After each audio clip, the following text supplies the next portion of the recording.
On an autumn evening 4 years ago, the family's 7-year-old daughter returned home from her daily lesson learning the Quran at the local mosque.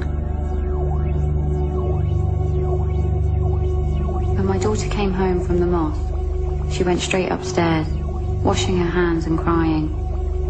She wouldn't eat and she was just constantly washing her hand.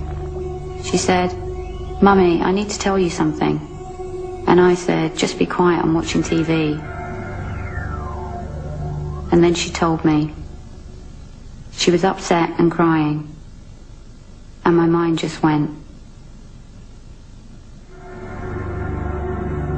During that day's busy lesson, the religious teacher, Imam Ahmed Halalat, had forced her to masturbate him.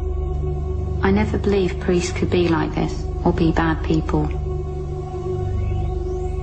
I spoke to my husband and said, "Look, this is what my daughters are saying." And he said, "No, it's not, you know, it couldn't be right." We just sat on the bed all night. We just didn't know what to do. We couldn't sleep, just talking it through. We kept asking ourselves, what's happening to us? Why did this happen to us?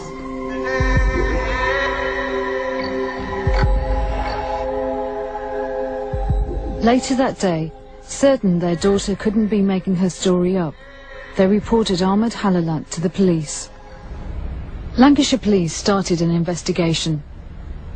After interviewing other parents and children, Ahmed Halalat was charged with 3 counts of indecent assault, including an assault on another child. He denied the allegations. But it wasn't the first time Halalat had been in trouble with his congregation. In 1992, he was accused of abusing a child at a mosque in London. When the family decided not to press charges, Halalat moved on to Preston. Subsequent employers at the Kent Street Mosque were probably not aware of his past. As the Preston investigation continued, the parents began to get visits from people associated with the mosque. They said the case would bring shame on the mosque and the local community. They actually came to our house and they would take off their hats, put it at my feet and say, "Don't take it any further, he'll get a bad name. The mosque will get a bad name."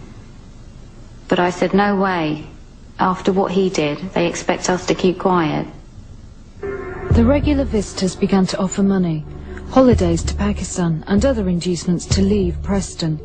When they refused, the bribes turned to threats. When we used to walk along the streets, they would look at us as if we were the ones that did wrong, as if we're dirty or something, but we didn't do anything wrong. People spat at us when we went out. People spat at my daughter when she went to the shops. At the Crown Court, Halalat was supported by the committee that appointed him at the Kent Street Mosque, whilst the family found themselves more and more isolated. Ahmed Halalat pleaded not guilty. 2 of the charges could not be proven due to lack of forensic evidence, but on the 3rd offence, traces of Halalat's semen had been found on the carpet in the mosque classroom.